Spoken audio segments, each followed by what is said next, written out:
So we were defining line integrals. I now want to define an area integral. So imagine you want to integrate over this area. So that's some area A. And you want to integrate over A of V dot dA. We do the same thing, guys. Before we took our path and we broke it down into little segments. Now we're going to take our area and break it down into little areas. So we break it into little blocks. So we could imagine taking this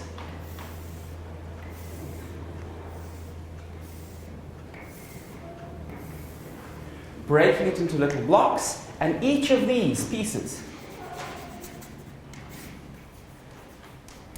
this is dA. And what I can tell you about that area element, the magnitude of dA, so the magnitude of it is the area of the little block. And for each of these segments, we have an orientation given by the boundary of the segment.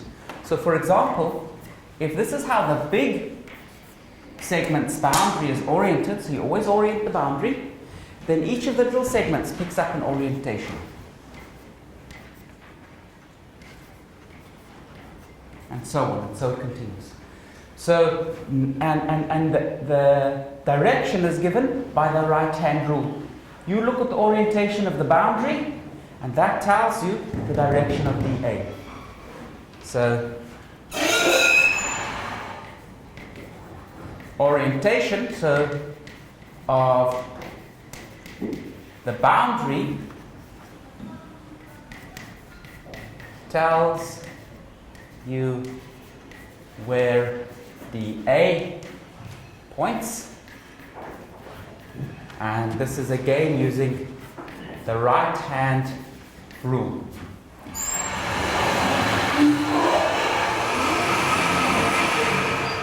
So let's just make sure that we're completely happy with that.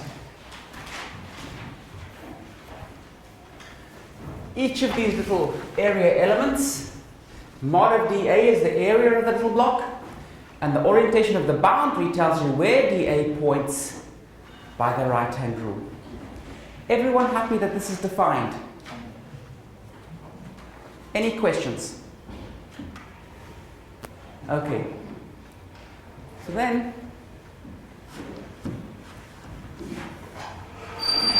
if you look at dx, dy, dz hat, this is nothing but dA dotted into the curl of V. Because this is the area of our little segment, and you know, our segment had that orientation. So if I take my right hand and I curl my fingers as the right hand goes, this does indeed point in the z hat direction. Now this area is so tiny. How many blocks would we have to break this into? Just one. It's small enough that we can just use that one block. So this is the answer for the integral over that area of the curl of V dot dA. So we've proved an integral theorem only for a little box. We're going to want to prove it for a big box, but at this point, what we have proved is this statement.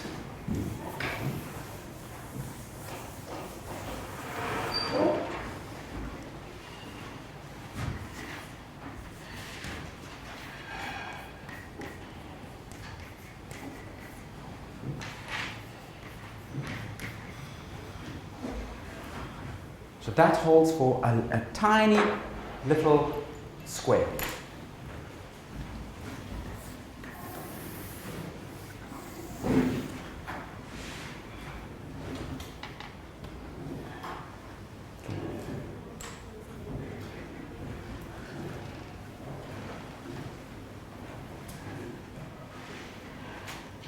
Any questions from anyone? Comments?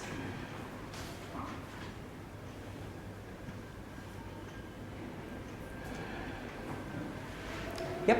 Changing the orientation will also affect the final results. Yes. So, in fact, if we change the orientation of our path, what would you expect to happen to the value of the line integral?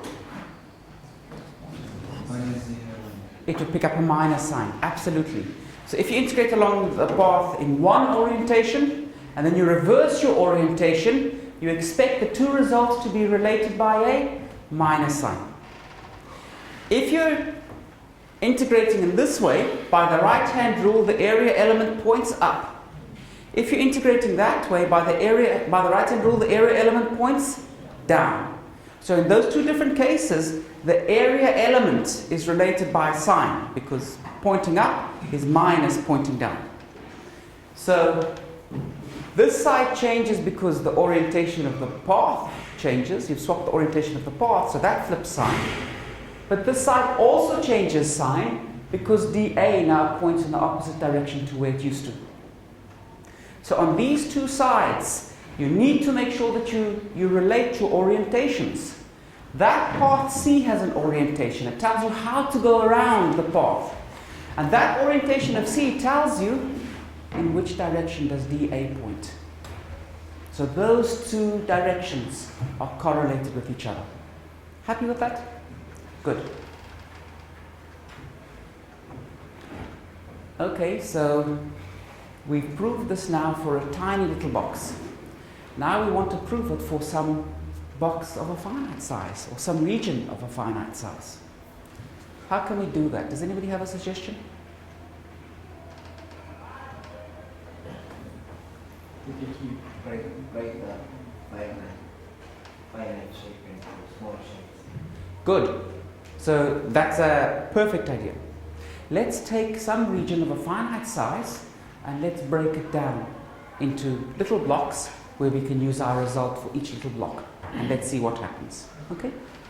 So it's very easy to see what happens. So let's maybe think of a region where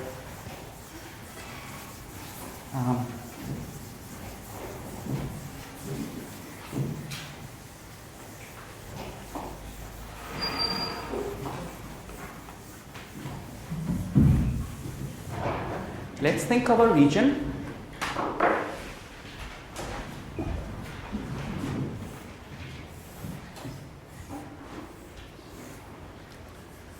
here is my path C, and I'm going to break C down into 3 different paths. There is C1,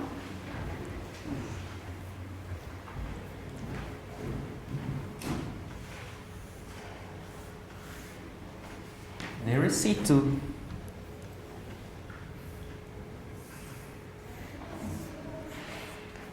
here is C3. Let's imagine that the path C has this orientation.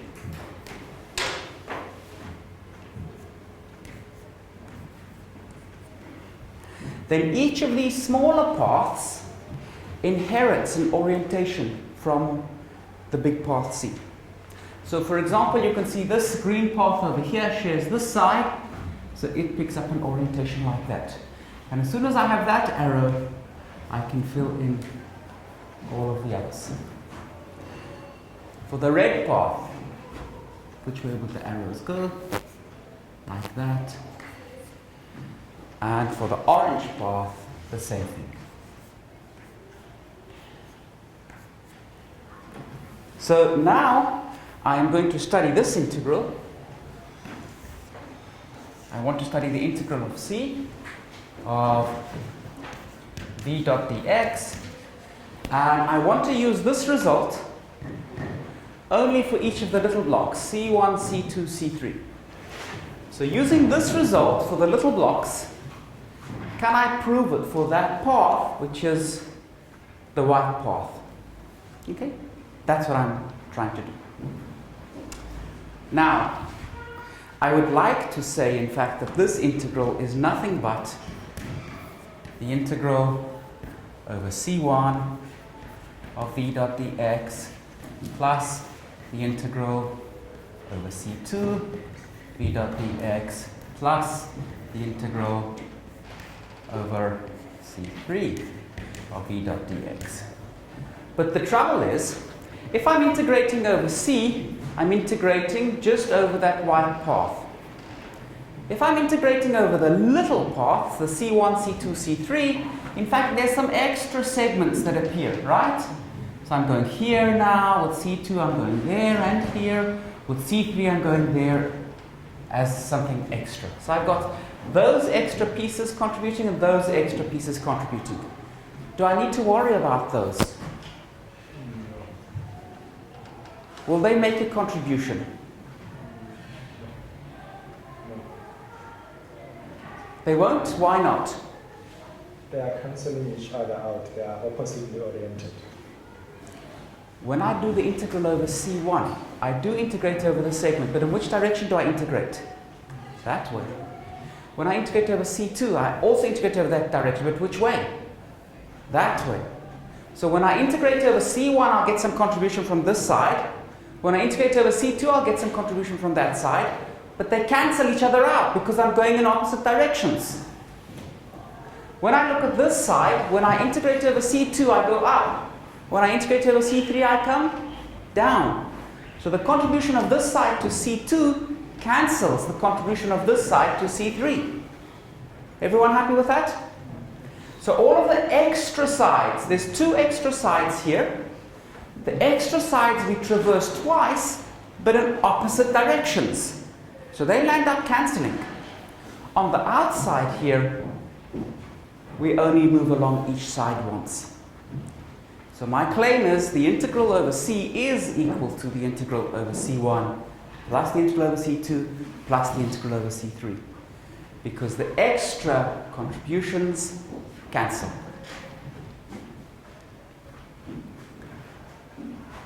Happy with that?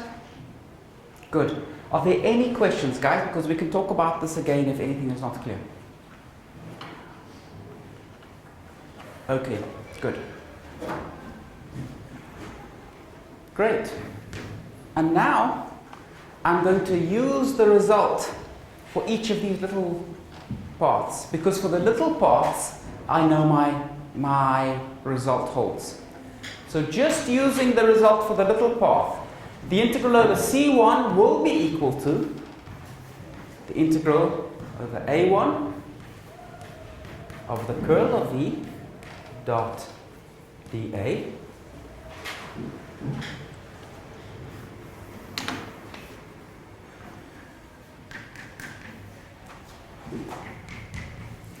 so I've used star to do that, and remember star holds only for a little square. I've only used the result for a little square. Plus, yep. I think we have to say over dA1. You can call it dA1. You know, the name that you call the integration variable doesn't mean anything. I'll call it dA1, but let me just make a comment. So this is an important point. What's the integral of x dx from 0 to 1?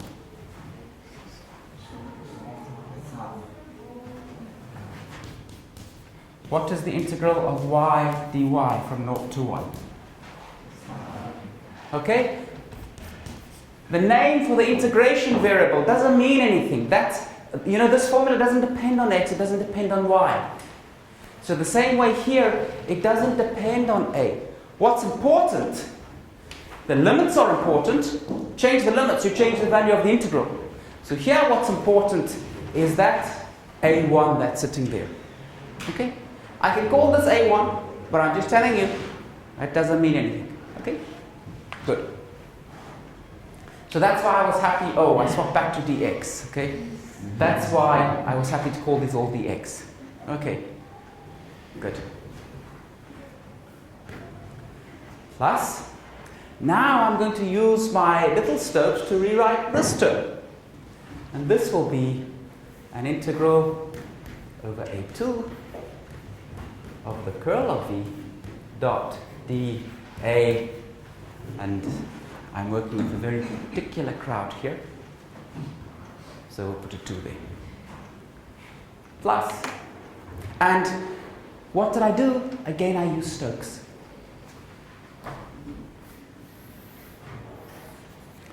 For the little square. And then plus integral over A3 of the curl of V dot dA. And again, I use Stokes.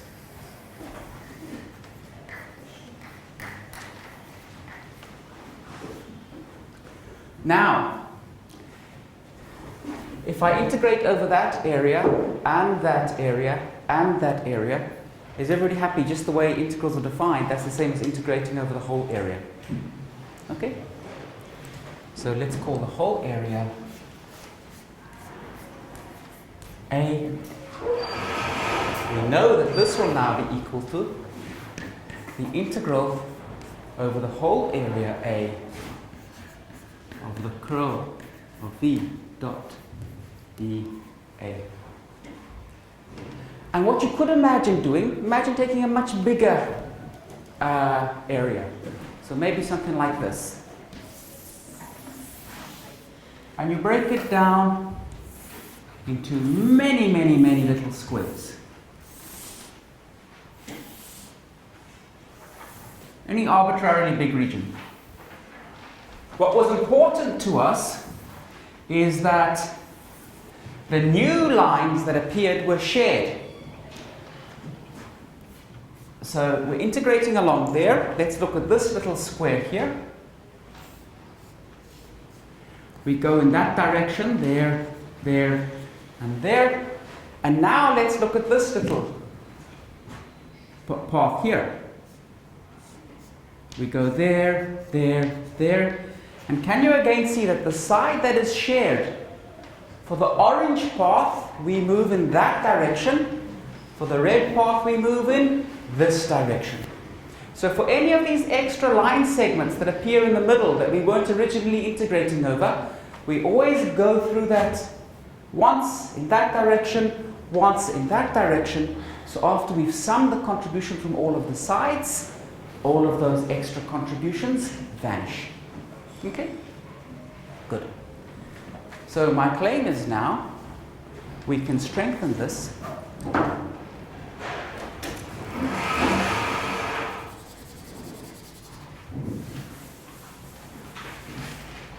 this theorem holds for any path C and any area A.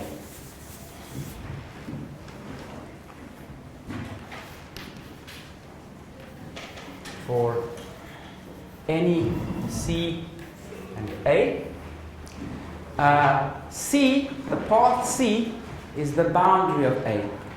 So if you think about this area A, what is the boundary? It's when you walk and you get to the edge of A.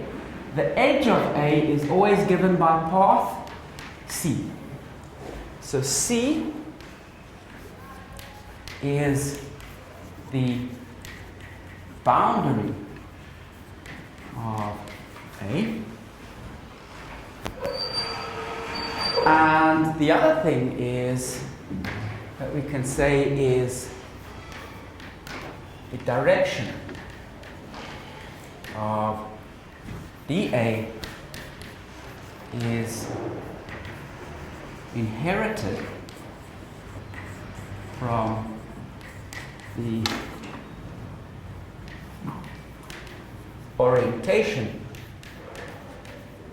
of C by the right hand rule. And that's Stokes' theorem.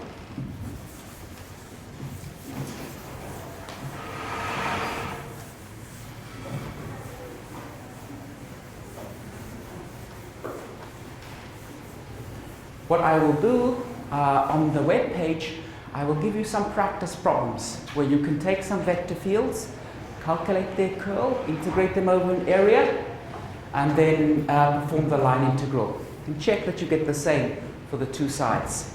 Then you'll be sure, in fact, that you've understood Stokes' theorem. Okay? Good.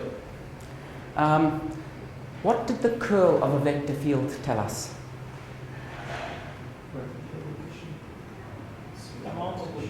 The amount of rotation, if the vector field was rotating around. Absolutely. Now, what I would like to show you is that if the curl is non-zero, then the vector field must be rotating. There must be closed field lines. And we can use Stokes' theorem to show that. So let's see, how do we prove that? So, if we have a positive charge, one way of talking about the electric field, okay, is what we've done. You go to this point and you draw the electric field. And you say that is E at this point. What that's telling you is, if you put a charged particle at this point, it will feel a force. The force will be in that direction, and the length of the arrow tells you something about the magnitude of the force that the particle will feel. Are you guys happy with that? So when we draw this picture, we're saying what the force will be at each point. But we can draw another kind of a picture, which looks like this. We can have a plus and a minus, and then often you will see pictures that do this. Again, for the electric field. What are we drawing here? Field lines. And what does this represent? If you were to let a charged particle go at some point, that's how that charged particle would move. Okay? So at each point here, the electric field is, as we were drawing it, a tangent to this field line. That's the link between the two. What we were drawing before is a tangent to these field lines. Okay? But people use both pictures. That would be over the field lines going out, and the minus field lines coming in. There would be some doing something like that, and so on.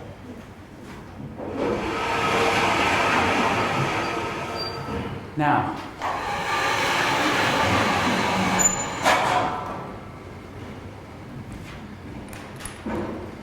let's imagine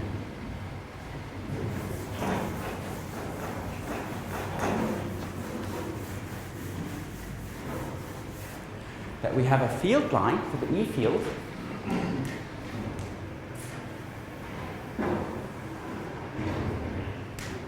that looks like that.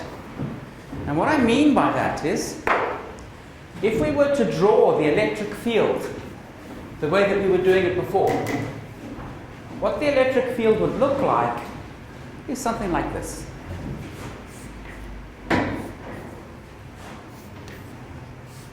So just like the electric field that we saw yesterday.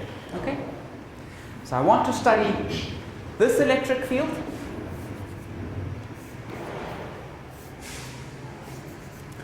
And what I'm interested in doing, let me call this path C.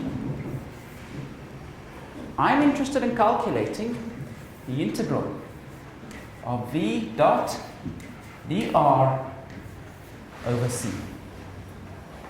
Now I would like you guys to tell me, I'm integrating V dot dr. At this point over here, which way does dr point? There's my path. Which way does dr point? Tangent to the path. What is dr? It's a little displacement on this path, right? A little displacement on this path over here would point in that direction. There would be dr at that point. Over here, here is dr. At this point, if I say to you, what is E dot dr? Is it 0? Is it positive? Is it negative? Can you tell me what E dot dr is? Why is it positive?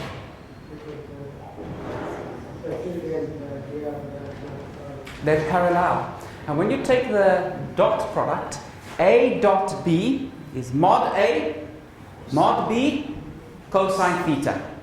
Mod A is positive, mod B is positive. The cosine of 0 is positive. If you're multiplying three positive numbers, E dot dr will be positive. Everyone agree? So over here, E dot dr is positive. What about there? Positive. Here, positive. So everywhere on this path, V dot dr is positive. Everyone agree? If I add up positive numbers, I have to get a... So this must be greater than 0. Everyone agree? But Stokes' theorem says that this is equal to the integral of curl of A dot curl of E dot dA over the area A,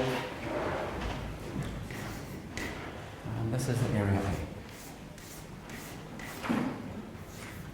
C is the boundary of A. So the curl of E dot dA has to be positive. So can the curl of E be 0? No. If the curl of E was 0, this would be 0. But we've argued that it has to be positive. So what that means is, as soon as you see a field like this, where the field lines are circulating, you know that the curl is not 0. Whenever the curl is not 0, you know there are field lines circulating. This is, now you see very clearly, there's the meaning of the curl. Okay. We're just about ready for the break. Okay, so are there any last questions? Okay. If there's anyone who didn't understand anything and you were too shy to ask in class, I'm here. Let's talk about it. When we get back after the break, we'll do the divergence theorem. And then we finish with the integral vector calculus that we need. Okay guys, let's stretch our legs.